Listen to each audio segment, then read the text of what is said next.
Vamos lá, bases matemáticas e noções de mecânica quântica. A gente continua falando da epopeia de Walter Gerlach e Otto Stern. Nos últimos capítulos, a gente viu que essa história envolve uma cama quente, do qual a gente já falou, um charuto ruim que ainda não apareceu e uma greve ferroviária que ainda tá pra vir. Mas tudo isso é pra falar sobre uma grande conspiração do universo. Lembrando os nossos personagens, a gente tem Otto Stern, que é esse carinha do bigode. A ideia dele é que basicamente ele é um expert em produzir feixes de prata e tirar informações físicas deles. Depois, a gente tem o Walter Gerlach, que é um expert em fazer campos magnéticos com a configuração que você quiser, basicamente para extrair qualquer informação sobre o magnetismo dos materiais. Eles tinham um amigo em comum, que é o Max Born, e eles ficaram muito maravilhados pela teoria do nosso queridíssimo Bohr, que era muito famosa na época. Um belo dia, o Stern notou que ninguém tinha observado uma conclusão muito importante da mecânica quântica do Bohr, que era a tal da quantização espacial. A ideia foi que enquanto ele estava na cama quente dele, com preguiça de levantar numa manhã fria, ele pensou em como fazer o design de um experimento que medisse como diabos fica a distribuição do momento angular das suas partículas. Será que ela é discreta e, portanto, bate com a teoria do Bohr? Ou será que ela é contínua e, portanto, bate com a mecânica clássica ou com qualquer outra teoria que você possa imaginar? Essas são as nossas opções, estão colocadas bem aqui. A ideia da aula de hoje é que a gente consiga discernir entre elas e descobrir finalmente qual que é a teoria que melhor descreve essa física dos átomos de prata em campos magnéticos. Bom, a gente viu que a ideia dele envolvia um fenômeno físico chamado momento de dipolo magnético. Foi um pouquinho complicado, mas no fim das contas, o que a gente pôde extrair de importante disso é uma previsão do momento magnético de uma partícula em órbita, certo? O importante é que ele é proporcional ao momento angular do seu elétron que está em órbita, certo?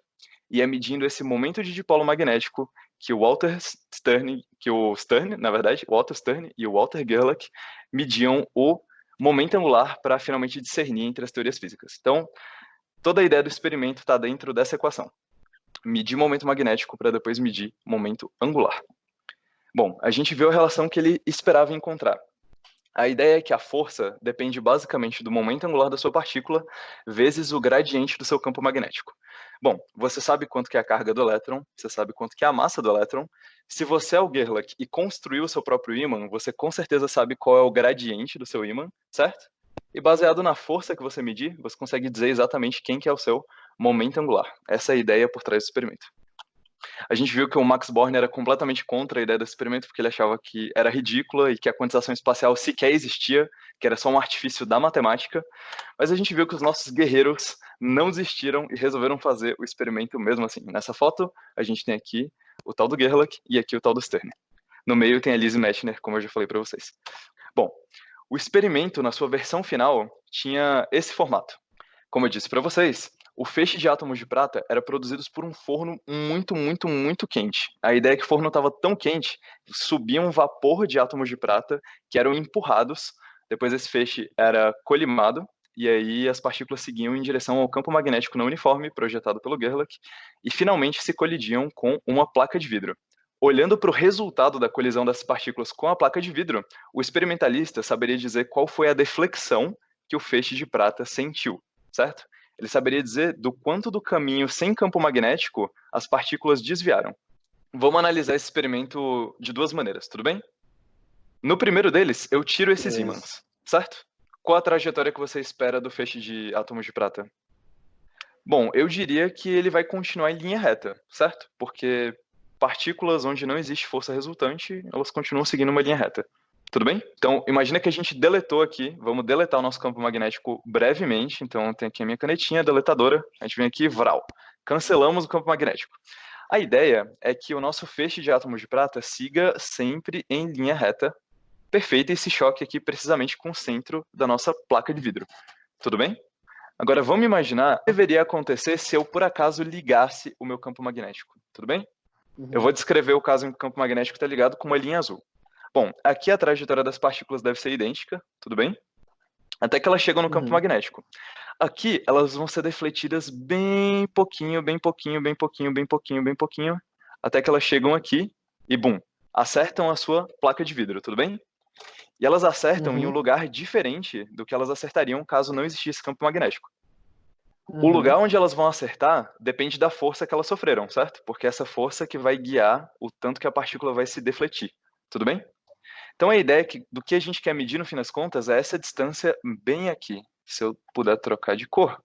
A ideia do nosso experimento no fim das contas é medir essa distância. Sabendo dessa distância, que eu vou chamar aqui de d, eu conseguiria inferir qual que é o nosso momento angular, certo? Lembrando que isso daqui foi para uma partícula. Se eu fizer com várias, bom, a ideia é que algumas delas vão acertar em lugares diferentes, certo? Outra vai acertar aqui, outra para cá, outra vai ser defletida para baixo, porque o momento angular dela estava alinhado para baixo, e assim vai. Então, sabendo qual é a distribuição de partículas aqui nessa placa de vidro, a princípio eu consigo inferir qual que é o meu momento angular, certo? Disso eu tiro, esse momento angular é um momento angular discreto, ou seja, os átomos de prata só podem ter certos momentos angulares, ou ela é contínua, ou seja, os átomos de prata podem ter qualquer momento angular. Tudo bem? Essa é a pergunta que a gente quer responder. Bom, Isaac perguntou o que é colimar mesmo. Colimar é tipo... Imagina que o seu feixe de átomos é tipo um laser. Ele é muito preciso, digamos assim. O feixe é bem fininho, bem preciso. Ele não se espalha muito. Isso que significa colimar, tudo bem? Você pode imaginar que quando seus átomos de prata são emitidos, eles são emitidos para tudo quanto é lado, como se fosse um spray, assim. Sai átomo de prata para tudo quanto é lado, assim, loucamente, certo? E aí, o papel dessa fenda é justamente selecionar a parte do feixe que passa por aqui, justamente para deixar ele bem colimado, como a palavra quer dizer. Uma outra coisa Sim. importante de revisar aqui. Só existe força porque existe um gradiente, certo? Do campo magnético. Ou seja, o seu campo magnético tem que variar, tudo bem? Não pode ser um campo magnético uniforme, um campo magnético constante. O formato desse ímã vem do seguinte fato. A gente sabe que as linhas de campo se concentram em pontas, certo? Que nem aquele teorema das pontas que a gente vê no eletromagnetismo do ensino médio. Por isso que os Aham, para-raios funcionam, certo? As linhas de sim. campo tendem a se concentrar em pontas. Então a ideia é que aqui o campo é bem uniforme, certo? Bem espalhado, e à medida com que você sobe, o campo fica cada vez mais concentrado e cada vez mais forte. Isso te dá justamente uma diferença ou um gradiente de campo magnético. E é exatamente isso que faz aparecer a força, e é por isso que o feixe deflete, tudo bem? Por isso que ele muda de trajetória. Certinho? Uma coisa importante de falar é que eles testaram 1 milhão de formatos de ímãs diferentes para fazer esse negócio funcionar, e esse daí foi o melhor que eles encontraram. Tudo bem?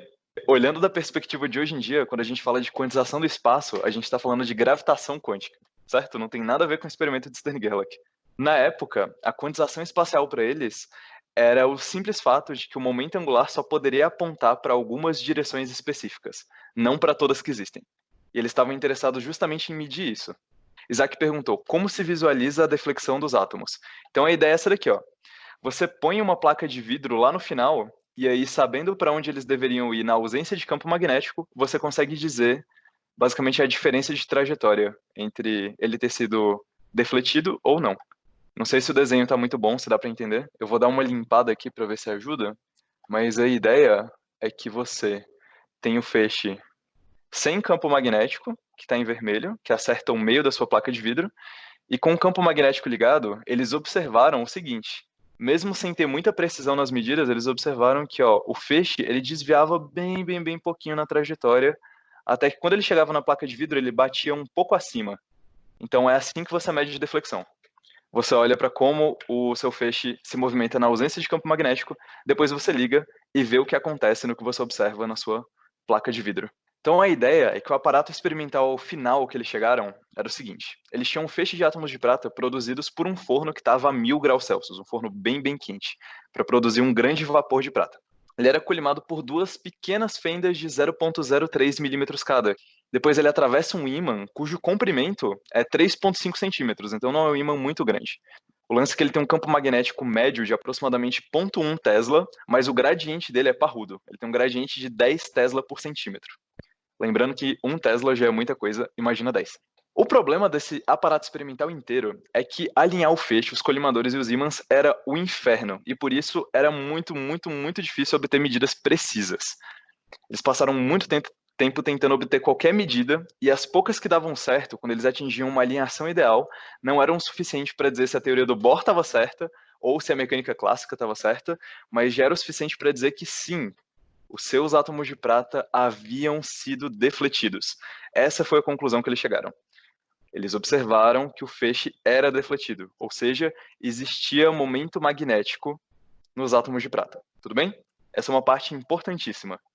Acontece que nesse experimento eles fizeram um erro crasso, um erro triste, um erro rude, que foi o seguinte: a ideia era maravilhosa, mas para entender qual foi o erro deles, a gente vai precisar de um pouquinho de revisão do ensino médio. Vamos lá. Eis a tabela periódica dos elementos. A gente só pôde entender melhor como a tabela periódica funciona depois do advento da teoria completa da mecânica quântica. Nessa época, essa teoria não existia e a que melhor descrevia a natureza era a teoria de Bohr. A gente está fazendo um experimento com a prata, tudo bem? A prata fica bem aqui na nossa tabela periódica. O número atômico dela é 47. Usando o que a gente sabe de química e mecânica quântica hoje em dia, a gente pode fazer a distribuição eletrônica da prata. Ah, diagrama de Linus-Pauling, nos vemos novamente depois de tantos anos no ensino médio. Bom, vamos lá.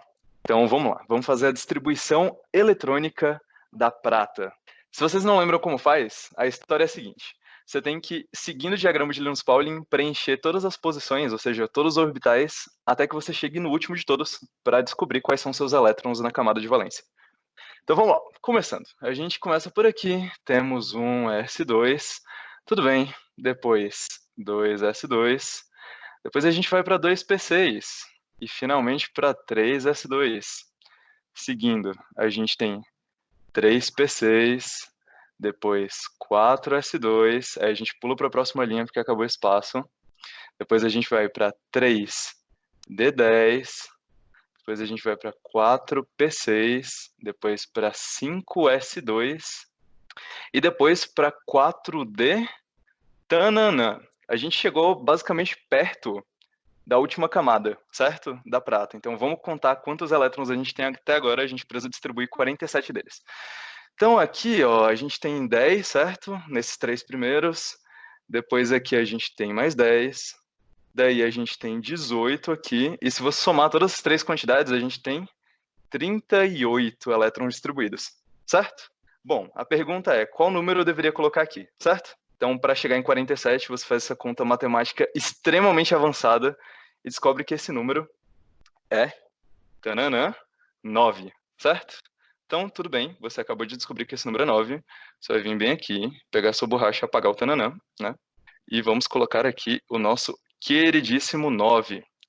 Acontece que, a princípio, isso daqui estaria certo, a menos de uma regrinha da química muito, mas muito importante. Então, a ideia é a seguinte. Com mecânica quântica moderna, a gente consegue mostrar que essa configuração orbital é instável, ou seja, se você tenta colocar 9 elétrons na camada D, não dá muito certo, certo? Logo, essa configuração decai para uma que tem menos energia, que é a seguinte. Então, eu vou escrever tudo que a gente tinha até agora como sendo simplesmente um tananã, 5, na verdade, S1 e 4D10, tudo bem? Essa daqui é a configuração estável de verdade. Então, um elétron resolve ficar desemparelhado na camada 5 para deixar o orbital D completo, que é uma situação mais estável. Tudo bem? Daí a ideia, assim como vocês disseram, e assim como o João Vitor acabou de falar, a gente passa um elétron para a camada D, e aí, para o orbital D, na verdade, para a camada 4, e aí a nossa camada 5 fica com um elétron só no orbital S. Então vamos lá, a gente sabe que as camadas se organizam nessa ordem, certo? Então a camada 5 é mais externa do que, obviamente, a camada 4. Isso significa que na nossa camada de valência a gente tem quantos elétrons? Um só, certo? Então a gente tem um elétron na camada 5. Tudo bem? Beleza? A gente acabou de chegar nessa conclusão, lembrando que o Stern e o Gerlach, eles não eram burros, só não existia química moderna na época deles, então eles não sabiam desses fatos, mas esse foi de fato um erro que eles cometeram, que eles nem tinham como saber se estava certo ou errado. Se fosse para fazer um pequeno desenho do átomo de prata, um desenho esquemático, seria alguma coisa assim. Aqui estão todos os outros 46 elétrons, e na nossa última camada a gente tem o nosso elétron solitário. A gente acabou de descobrir que pela distribuição eletrônica, esse elétron desemparelhado na camada de valência está no orbital S. Com todos os nossos conhecimentos de química moderna, a gente sabe dizer exatamente qual o momento angular orbital de um elétron, dependendo de qual orbital que ele se encontra. Pela distribuição eletrônica, ele está no orbital S, certo? E a gente sabe que o orbital S tem quanto de momento angular? Exatamente, precisamente 0. certo? O momento angular orbital é zero, tudo bem? Se a gente olhar para a nossa fórmula do momento magnético, ela era menos E dividido por 2 me L, tudo bem? E se o seu momento angular por acaso é zero, então o seu momento magnético também é zero. Vamos olhar para a fórmula da força. A força é menos μz gradiente de Bz.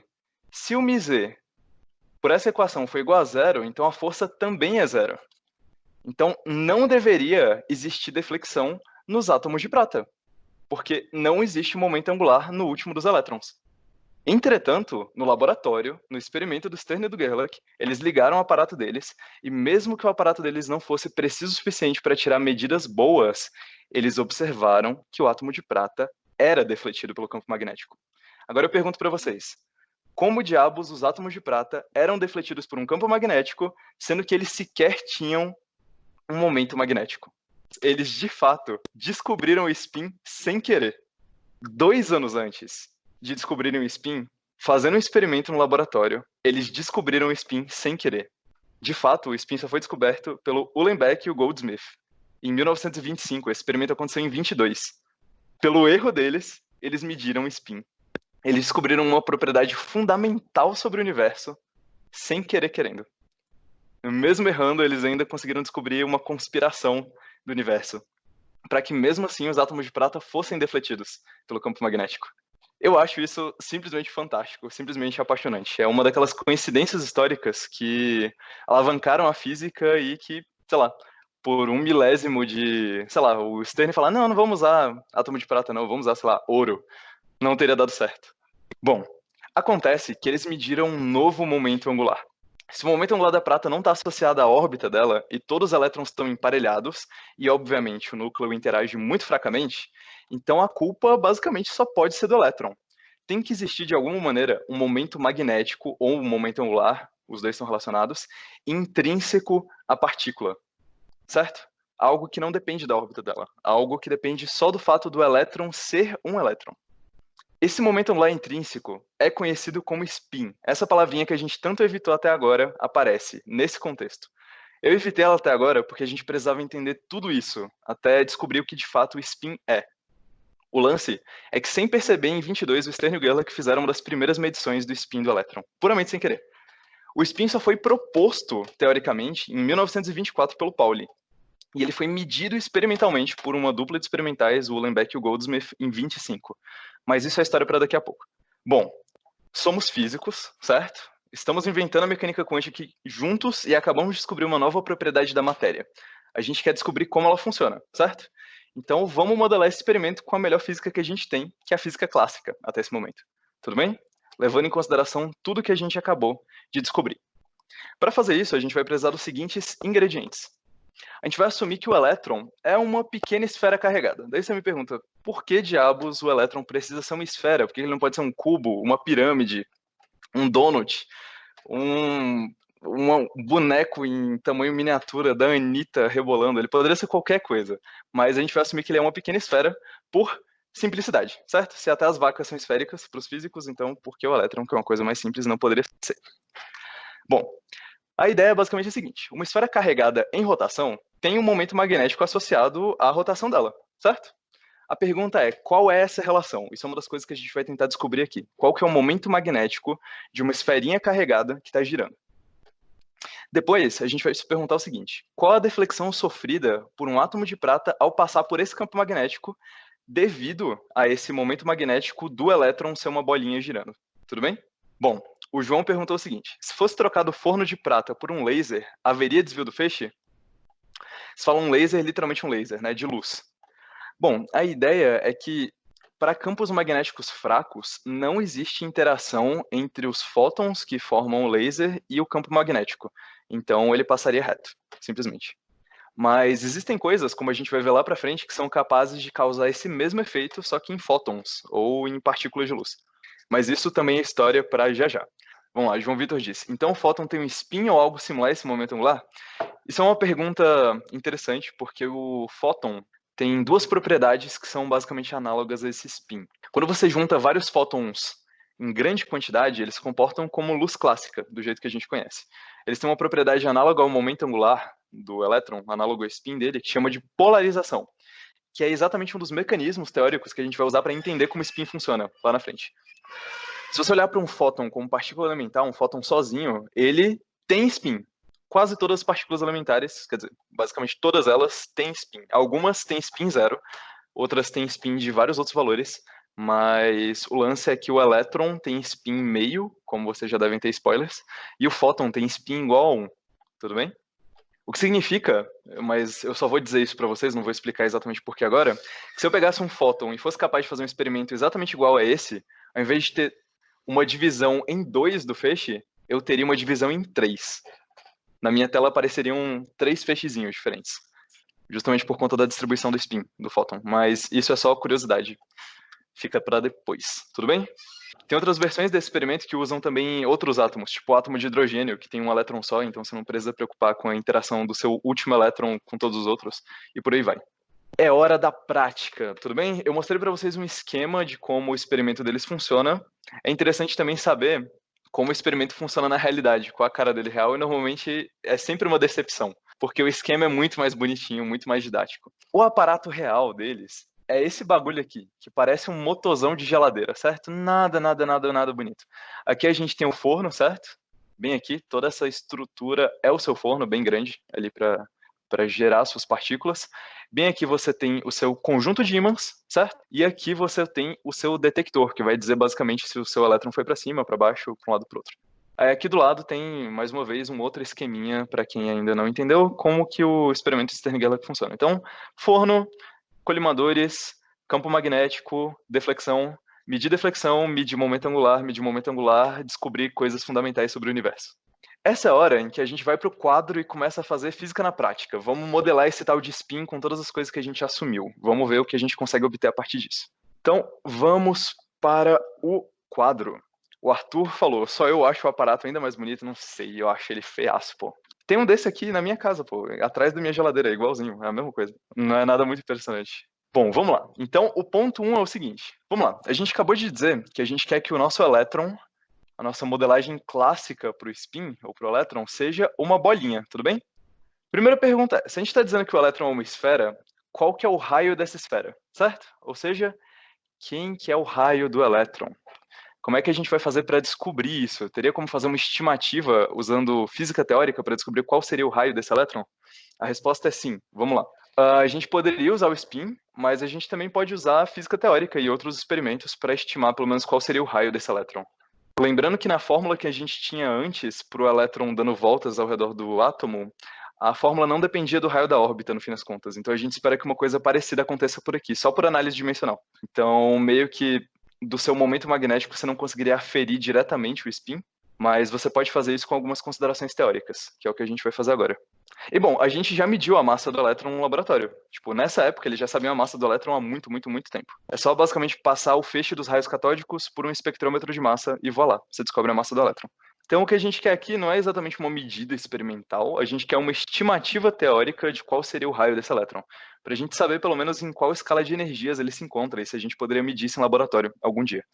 Bom, a ideia é o seguinte, se o elétron é uma esfera, a gente sabe exatamente qual que é a energia eletromagnética associada ou guardada no campo gerado por uma esfera, certo? Você aprende isso daí em Física 3.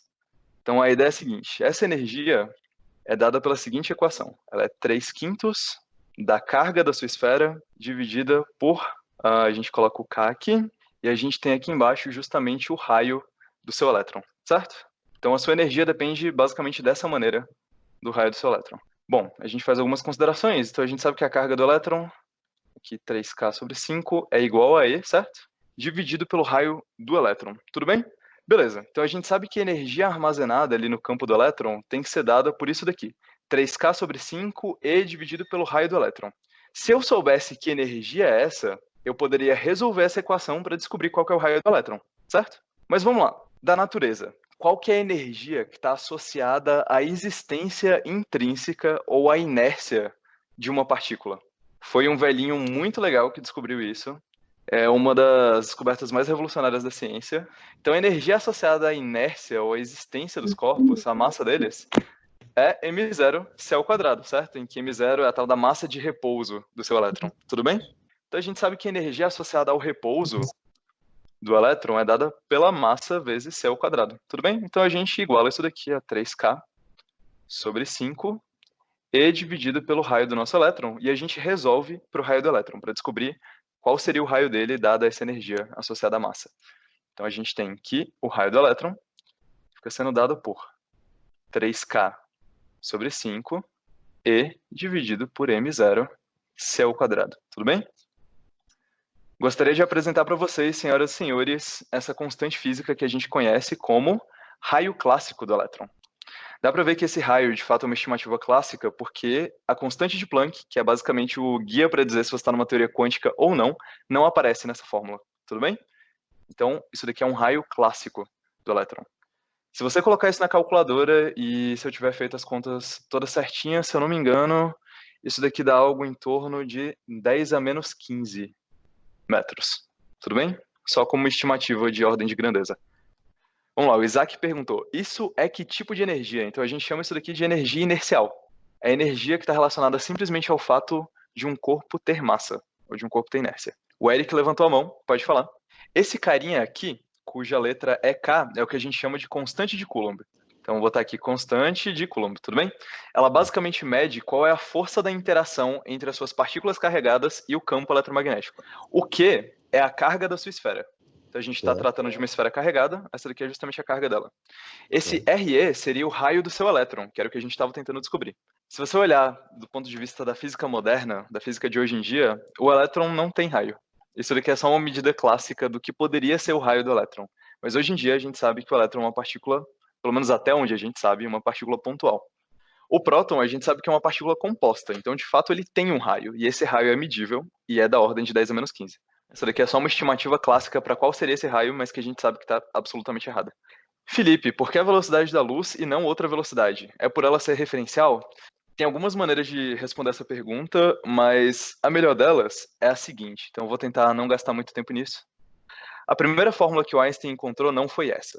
Isso daqui é um caso especial. A fórmula certa é essa daqui, ó. A energia mecânica de um corpo, só associada ao movimento dele, é dada por 1 dividido pela raiz de 1 menos v ao quadrado dividido por c ao quadrado, m0c ao quadrado. Essa daqui é a equação da energia na relatividade restrita. Daí você pode se perguntar, beleza, o que acontece com essa energia quando a velocidade é zero? A gente também pode perguntar a mesma coisa para a mecânica clássica. Então vamos lá, para a mecânica clássica, a energia é igual a massa sobre 2 velocidade ao quadrado.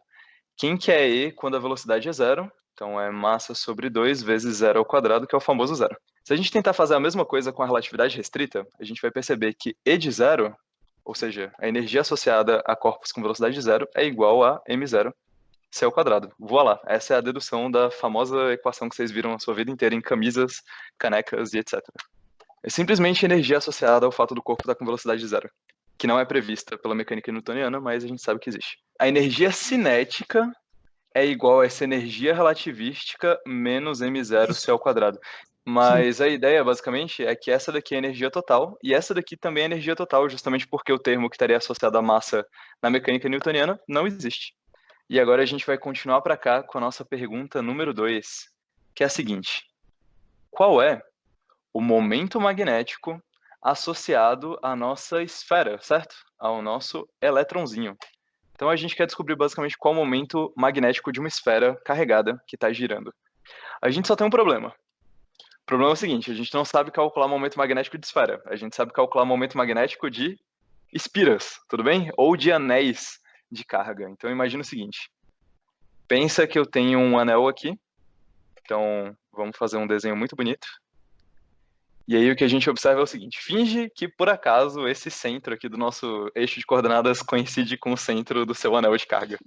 Então vamos supor que o seu anel de carga esteja girando nessa direção bem aqui.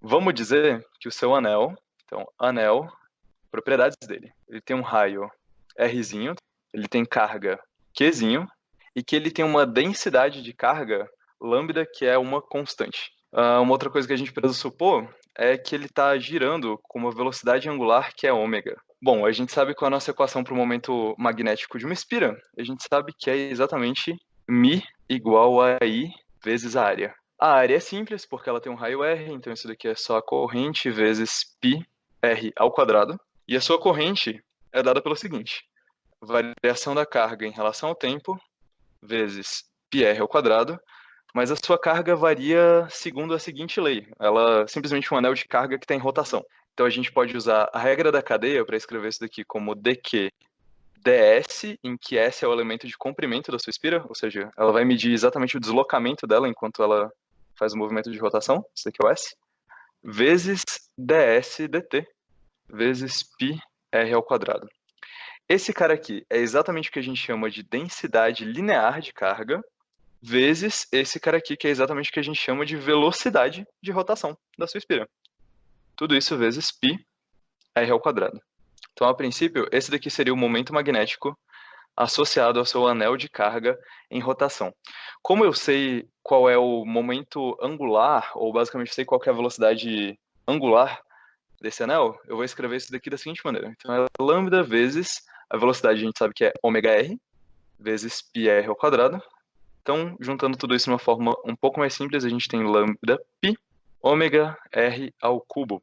Então, esse daqui é exatamente o momento magnético associado a um anel de carga em rotação.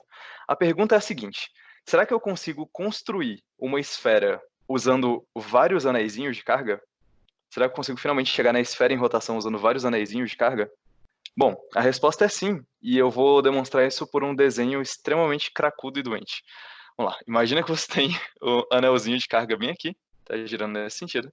Você tem um outro anelzinho de carga bem aqui, e um outro, e um outro, e outro, e mais um, opa, a corrente tem que estar apontando sempre no mesmo sentido, e vários dessa maneira. Então, você imagina que se eu soubesse desenhar de maneira simétrica, isso daqui seria uma esfera, certo?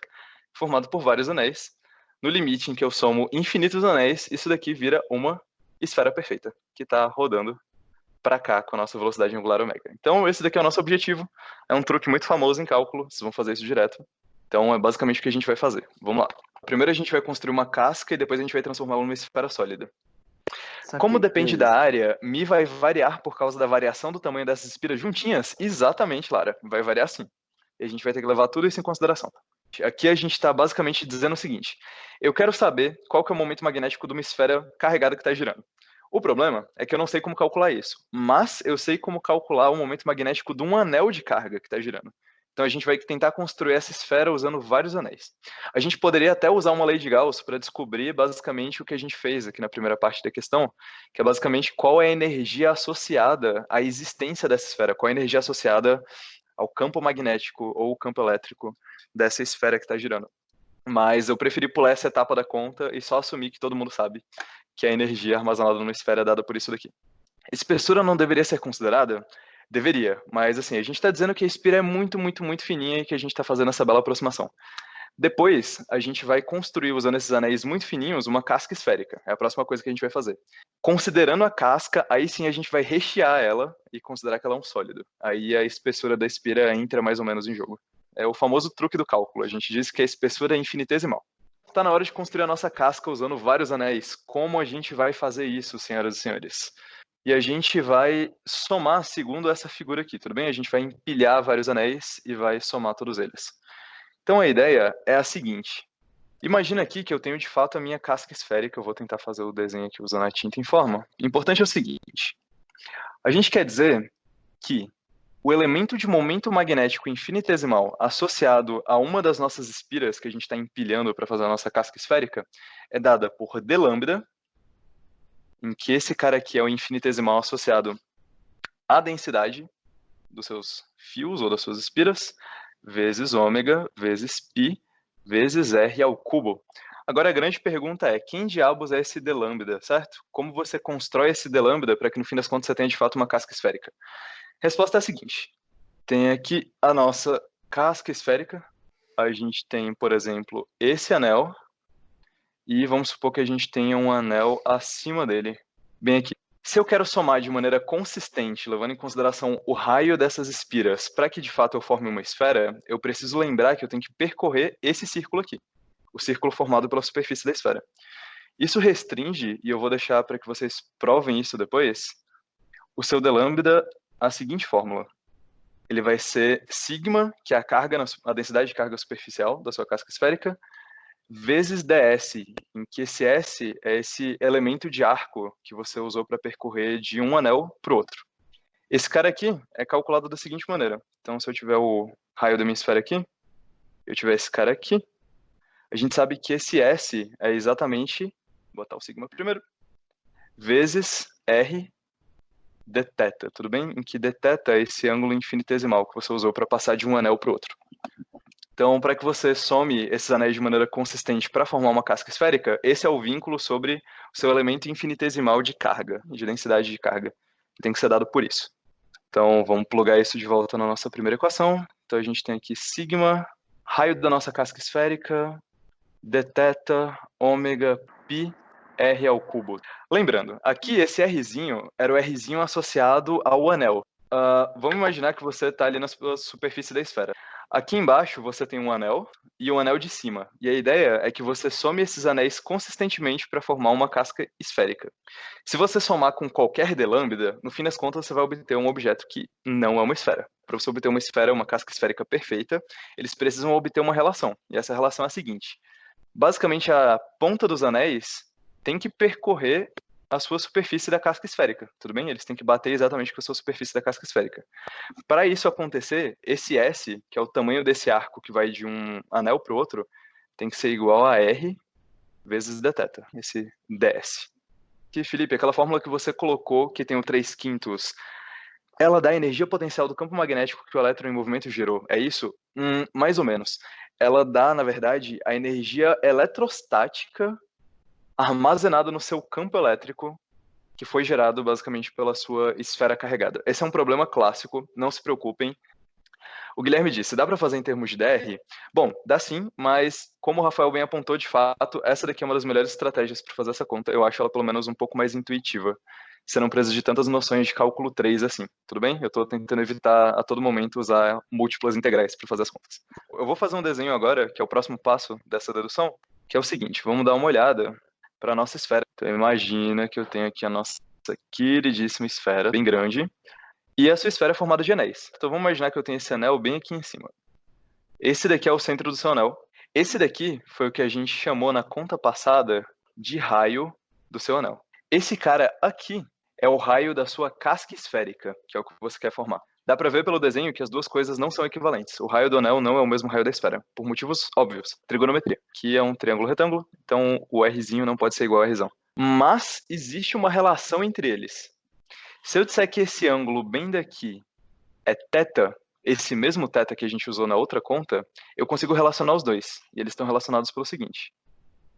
O Rzinho é igual ao Rzão. Esse cara aqui é constante, certo? Ele não varia, porque você tem uma casca esférica. Esse cara aqui varia. Vezes o seno desse ângulo θ.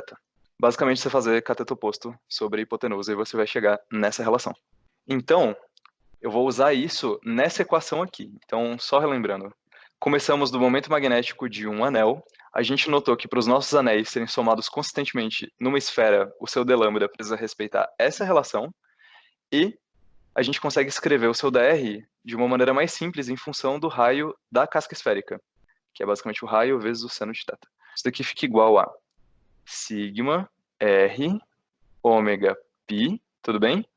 R ao cubo, r seno de θ ao cubo. Eu não fiz nenhum truque mágico de uma passagem para outra, eu só peguei esse dθ e botei na ponta para ficar mais fácil da gente usar uma integração nisso depois, mais visível, e eu substituí o meu rzinho ao cubo por rzão seno θ ao cubo. Então, vamos lá. Esse cara aqui é o que a gente chamou lá no começo de dmi, certo? Então, o que a gente escreveu até agora foi que dmi é igual a, combinando os termos, né? R ao cubo com R da R à quarta, então a gente vai ter sigma R à quarta ômega π seno ao cubo de θ dθ. Bom, eu tenho tudo para realizar minha integração agora, certo? Tudo isso daqui é constante.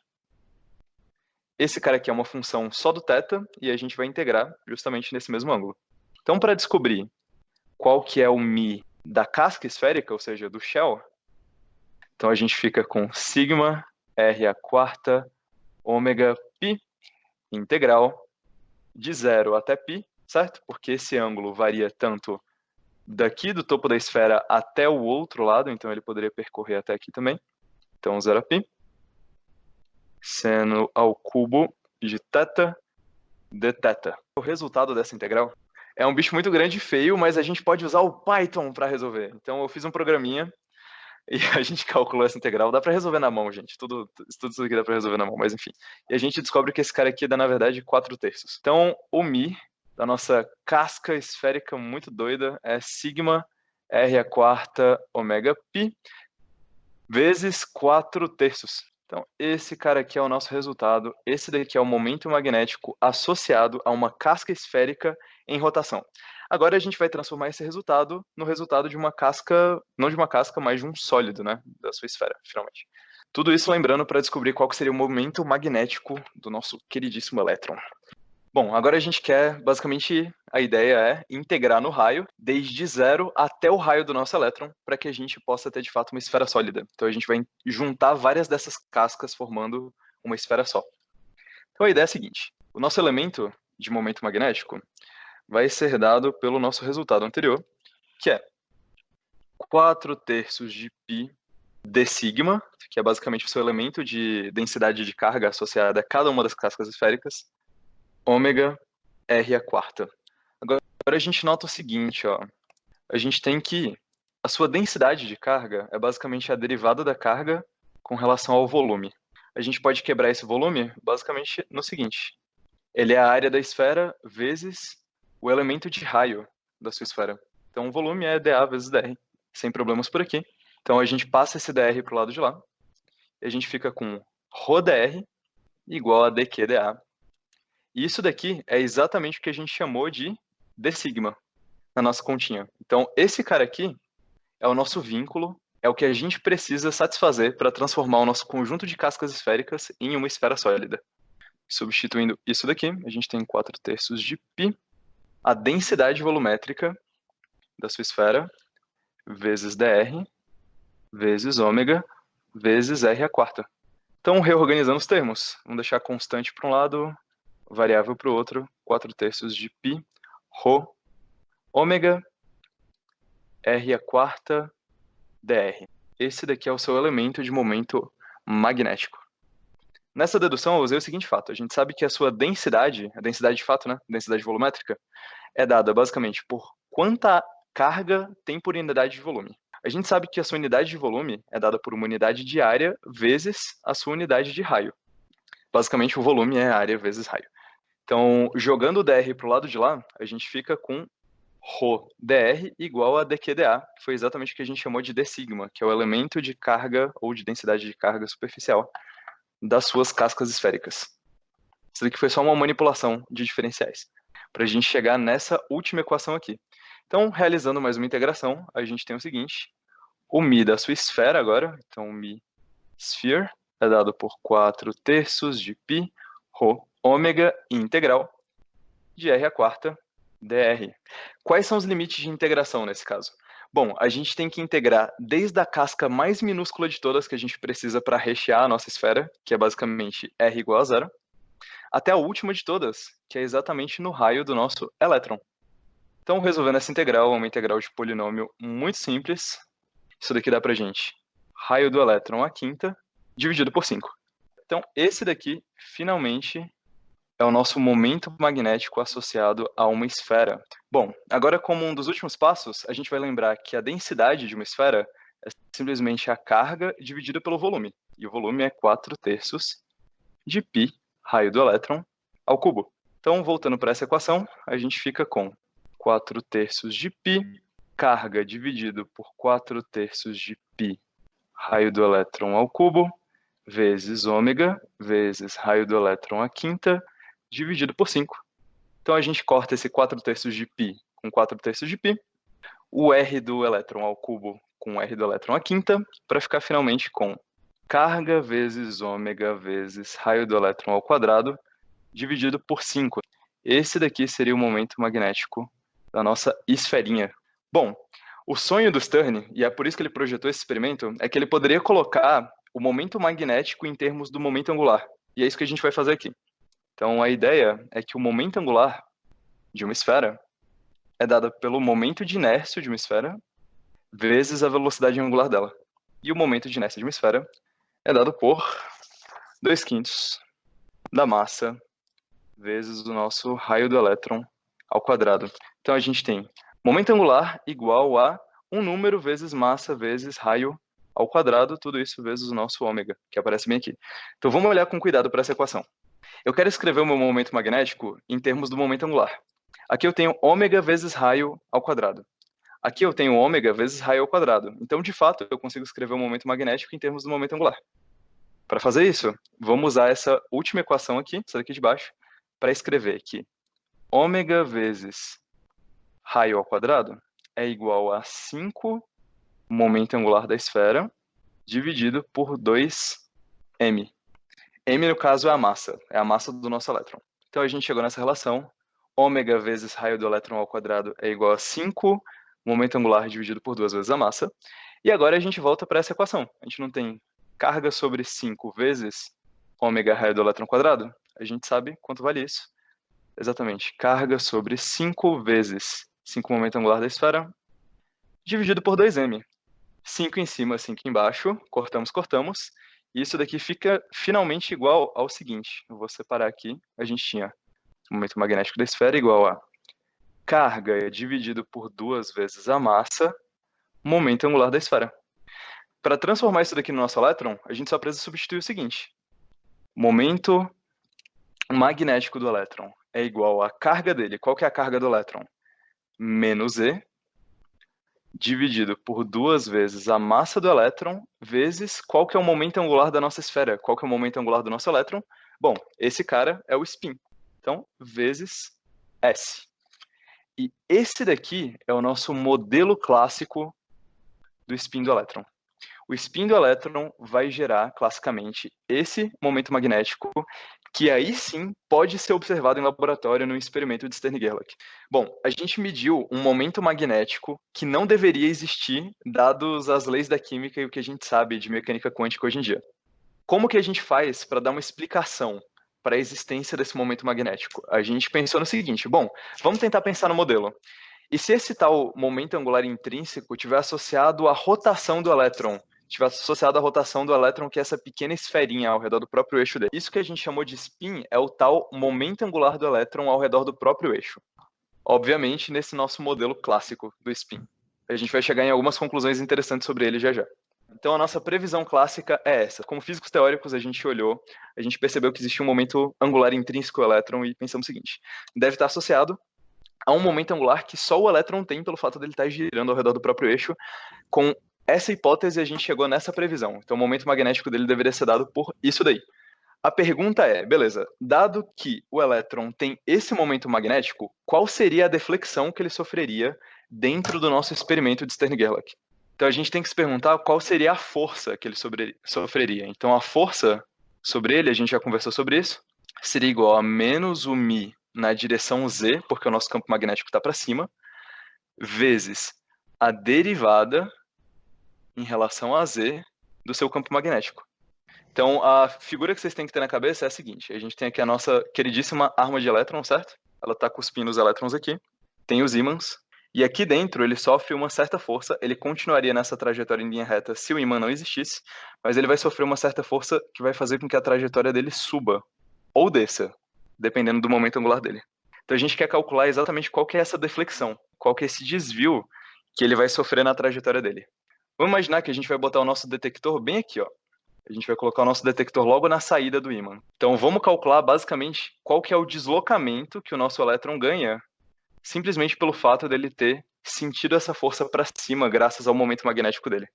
Então, vamos assumir por simplicidade que o momento magnético é esse que a gente acabou de calcular e mais do que isso, que o gradiente do nosso campo magnético seja constante, só para simplificar as contas. Então a gente vai assumir que esse cara aqui, eu consigo controlar os meus ímãs e eu consigo fazer ele ser uma constante. Tudo isso daqui na direção z. Então a nossa direção z está bem aqui. A ideia é a seguinte, o elétron vem, sente uma força para cima, sobe um pouquinho, a gente consegue medir esse deslocamento dele. Ele deveria ter batido aqui, mas na verdade ele bateu aqui. Quem que é esse ΔZ?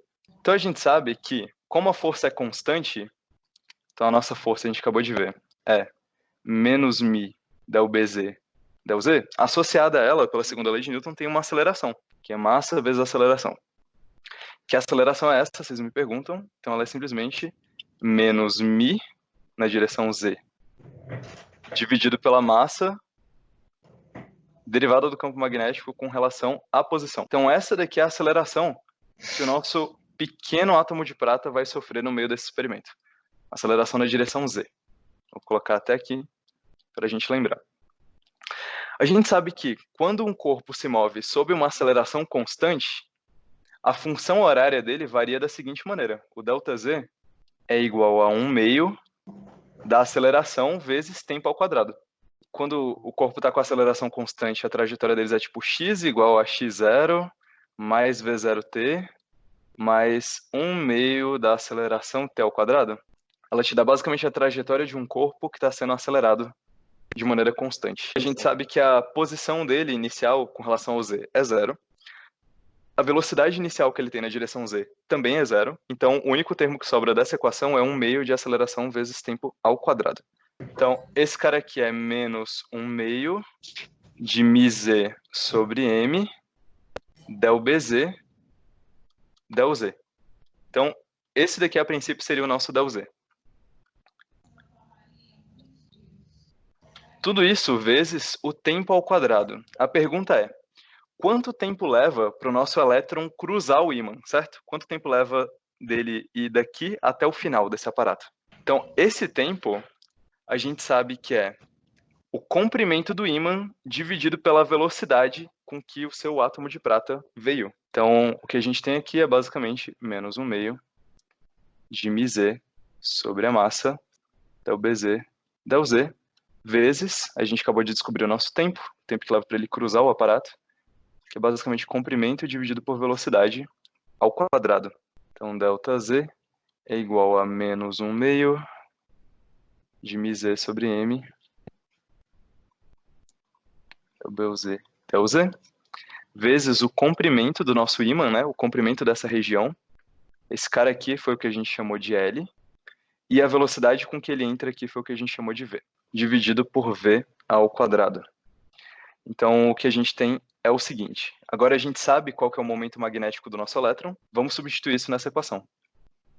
Então, é ΔZ igual a menos 1/2 de ME. Daí a gente lembra da fórmula do momento magnético. Então, ficava menos E dividido por 2ME vezes o spin. E aqui a gente vai ter o spin na direção Z, porque a gente está pegando a componente Z do momento magnético.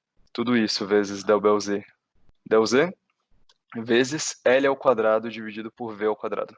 Agora a gente só precisa combinar alguns termos para alcançar o seguinte. Então a gente tem L ao quadrado dividido por 4.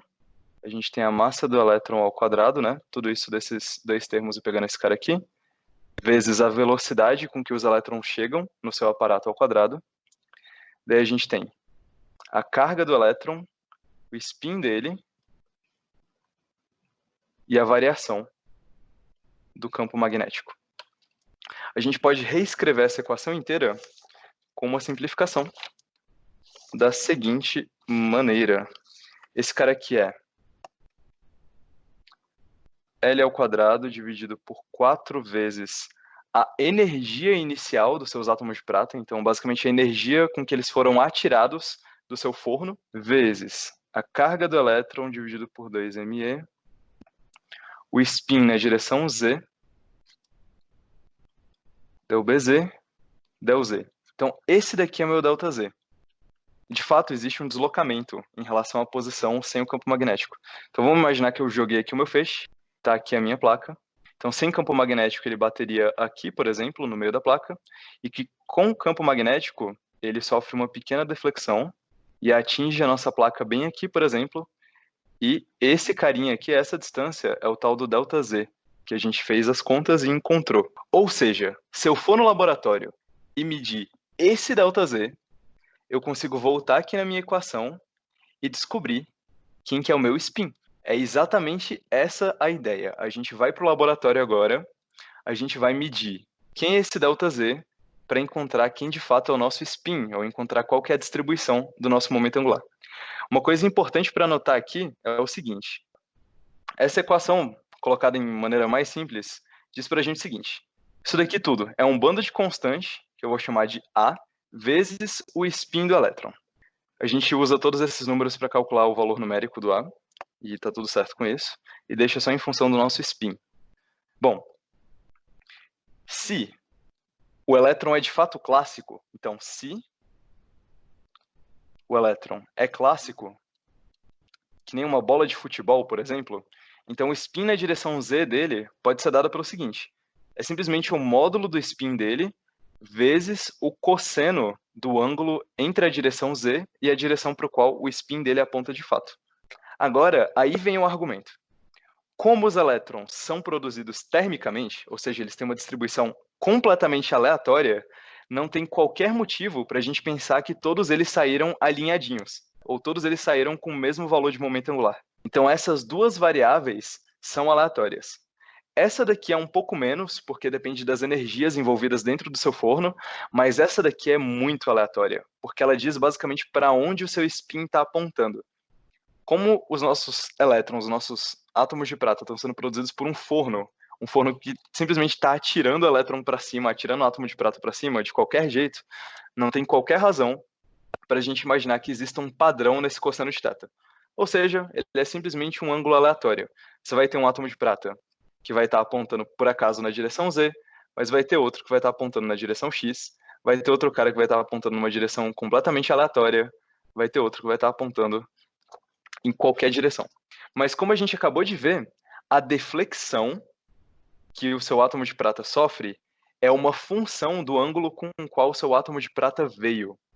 Ou seja, se você tem um cara em que θ é igual a π sobre 2, por exemplo, ou seja, ele está completamente desalinhado com o campo magnético, então tudo isso daqui é zero. Então, para esse cara, ΔZ deveria ser zero. Mas tem um outro cara que está completamente alinhado com o campo magnético. Então o ΔZ dele deveria ser o ΔZ máximo que a gente observaria nesse experimento.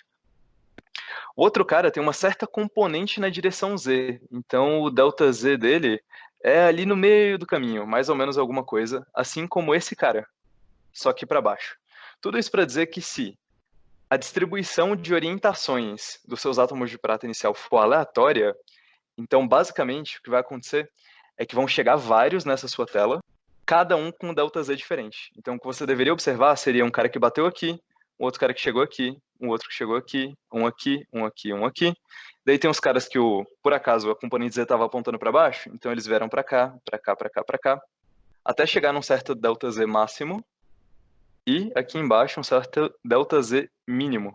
Então, se eu jogar vários elétrons aqui, eles vão poder chegar com qualquer momento angular, então essa região inteira vai estar preenchida na nossa chapa fotográfica.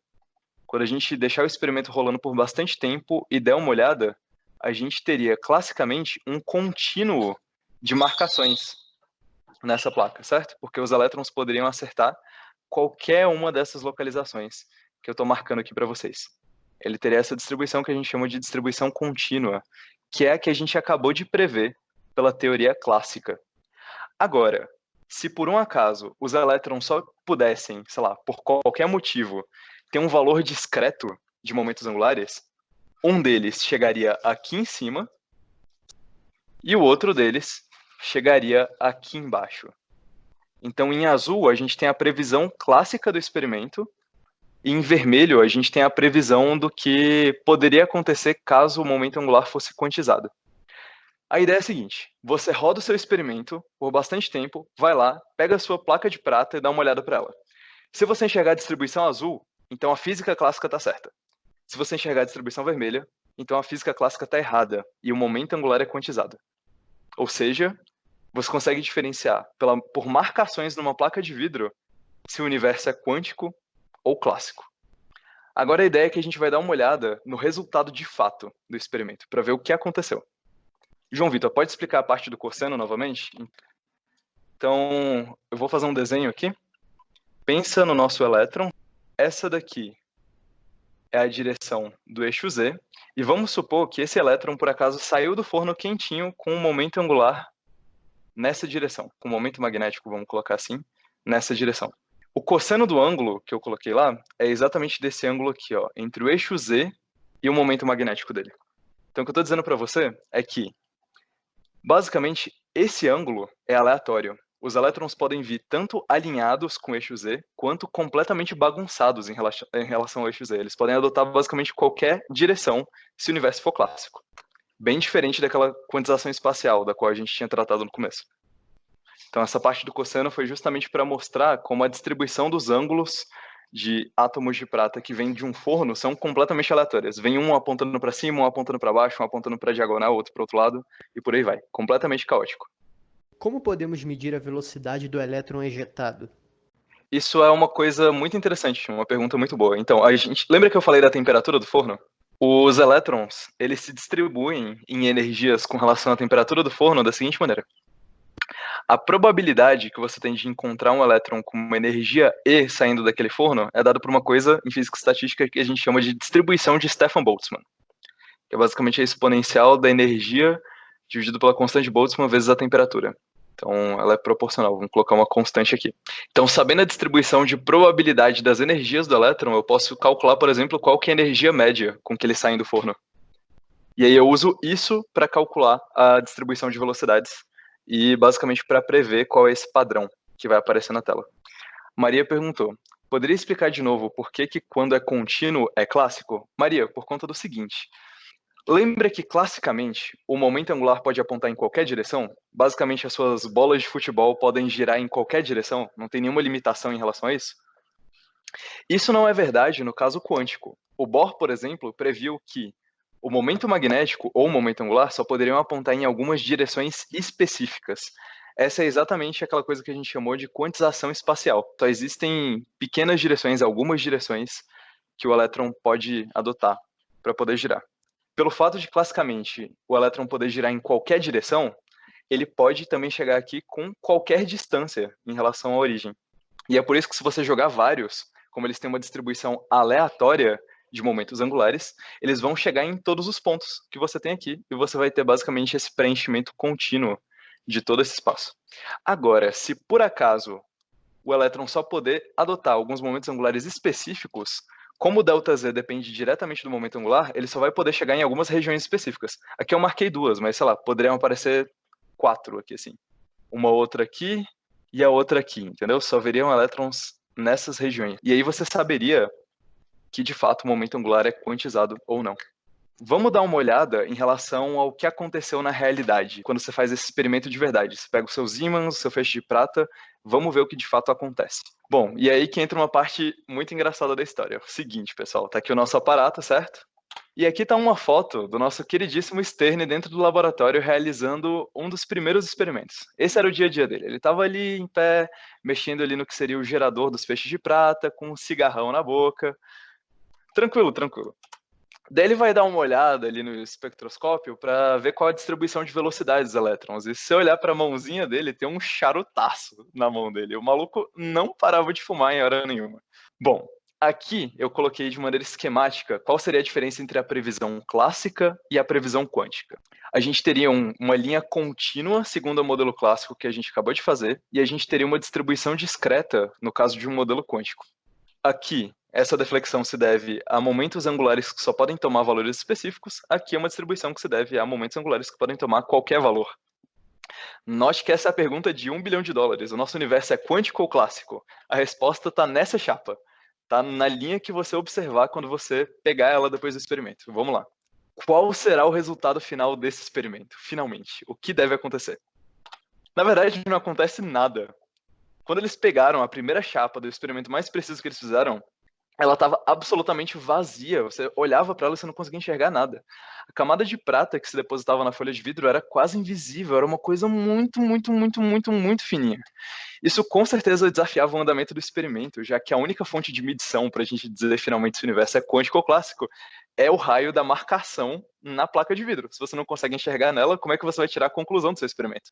Até que, quase por milagre, o Stern conta o seguinte: depois de tirar todo o vácuo e inserir a ventilação dentro do aparato de Stern-Gerlach, ele tirou finalmente o detector, ou seja, a folha de vidro do final do experimento. Ele não conseguia enxergar absolutamente nada ou nenhum traço do feixe de átomos de prata, e ele entregou a folha de vidro para mim. Com o Gerlach olhando por trás dos meus ombros, enquanto eu olhava bem de pertinho para a placa, eles ficaram muito surpresos quando eles gradualmente viram uma forma se emergir de dentro daquela folha de vidro. Então imagina que eles estavam olhando para uma chapa de vidro vaziaça, aí os dois olham bem de pertinho um atrás do ombro do outro e de repente uma forma começa a tomar aquela chapa de vidro. O que será que aconteceu? Bom, na primeira foto, a gente tem o Stern com o charutão. Depois ele no laboratório com o charutão. Depois a gente tem o Gerlach com o charutão. Depois a gente tem o Gerlach mais velho com o charutão. Depois a gente tem o Stern com o charuto no laboratório. Depois a gente tem esse cara com o cachimbo. Depois a gente tem ele mais velho, também com cigarro na mão. E por último, ele com outro cachimbo. O que será que causou o aparecimento de uma mancha preta na sua placa de vidro? Ele diz o seguinte: bom, eu era o equivalente a um assistente de professor na época. O meu salário era muito ruim para pagar bons cigarros e eu tinha que fumar cigarros ruins, cigarros velhos. Esses tinham um monte de enxofre dentro deles, porque eles eram muito vagabundos. Então, basicamente, o bafo dele na placa foi exatamente o que fez a reação de prata em óxido de prata acontecer. Isso fez com que a prata ficasse preta, agora ela era óxido de prata, e ficasse absolutamente visível. O bafo dos dois véi era tão grande, porque eles eram a chaminé em pessoa, que eles conseguiram empretejar exatamente a parte onde a prata aparecia. E é exatamente aí que os cigarros ruins entram nessa história. E você poderia estar pensando, tá, isso parece uma lenda, não é possível que um véi piteiro teria um bafo de cigarro tão fodido a ponto de marcar uma chapa com uma camada tão fina de prata. Bom, esses dois pesquisadores, eles são historiadores da física e eles resolveram reproduzir essa lenda para ver se de fato ela é verdade. Eles foram para o mesmo laboratório, na mesma universidade em Frankfurt, eles realizaram precisamente o mesmo experimento, tiveram o mesmo desafio e os dois ficaram dentro do laboratório fumando charutos péssimos da época por várias e várias e várias horas. E eles contam que um deles tinha que ficar pitando o charuto loucamente no fundo para conseguir o bafo de um velho que já fumava há muito tempo, até que finalmente, depois de algumas tentativas, eles mostraram que isso é de fato verdade. O padrão realmente aparece na chapa que está marcada com prata. A vez que o bafo de cigarro e o câncer de pulmão salvaram a ciência. Muito bom, não é mesmo? Uma história incrível. Para vocês verem, várias coincidências acontecendo ao mesmo tempo.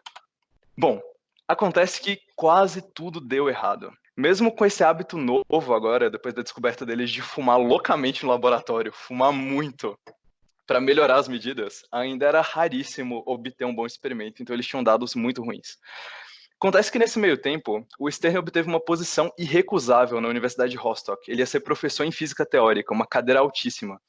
E, ele não podia mais continuar em Frankfurt, ele teria que ir embora. Logo antes dele partir, no dia que ele estaria de mudança para a Universidade de Rostock, ele marcou um encontro com o amigão dele, com o Gerlach. Sentaram no café e eles falaram, cara, os dois fumando um charutão ruim, falaram, cara, é melhor a gente desistir desse experimento. Não vai dar certo, eu vou estar longe, você vai estar aqui, não é você, sou eu tô de mudança, teremos que encerrar a nossa relação. Ambos decidiram que seria melhor desistir do experimento. Até que, por mais um raio da mais pura coincidência, uma greve salvou a física. Por incrível que pareça, nesse dia, assim que os dois se despediram e o Stern foi em direção à rodoviária, a ferroviária, na verdade, ou trem, uma greve ferroviária se instaurou e atrasou a viagem do Stern. Ele decidiu usar o longo dia que ele tinha ficando em Frankfurt para revisar todos os dados do experimento. Ele decidiu continuar nesse dia, e os dois juntos melhoraram significativamente o alinhamento do feixe. Eles mudaram várias coisas, trocaram o campo magnético, encontraram uma maneira de analisar os dados do experimento melhor. E logo naquele dia, naquele fatídico dia em que eles tinham desistido, mas resolveram ficar, porque o Stern atrasou a viagem dele por conta de uma greve de trem, ele obteve finalmente o famoso resultado do experimento de Stern-Gerlach, que revolucionou a física e deu o prêmio Nobel para eles. Tudo pelo mais puro acaso. Essa era a nossa previsão clássica, e no lado direito a gente tem a nossa previsão quântica. O resultado é esse. Vamos lá. No lado esquerdo, a gente tem uma chapa na ausência de campo magnético. No lado direito, a gente tem uma chapa na presença de campo magnético. Essa daqui é uma segunda imagem que eles dão um zoom muito grande. Essa abertura que eles encontraram era basicamente de, em alguns casos, 0,02 milímetros entre, basicamente, o caso sem campo magnético e o caso com campo magnético.